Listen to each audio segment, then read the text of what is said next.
Hello hi guys, చూడండి మా మామయ్య ఐడియాలకి పోయి వస్తున్నాం కదా. వస్తుంటే ఇది చూడండి, ఇది ఏమంటారు, ఇది పచ్చి శనగకాయ. ఇది మా సైడ్ అయితే, మా తెలంగాణలో అయితే పచ్చి శనగ, అది వేరుశనగ అంటారు, మంచిశనగ.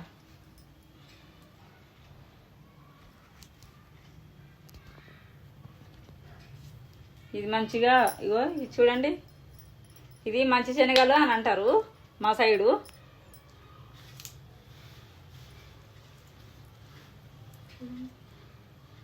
దారిలా కనపడ్డది, తీసుకున్నాడు మా మామయ్య.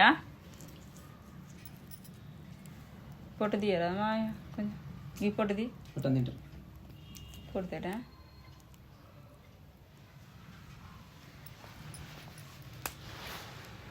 కొంచెం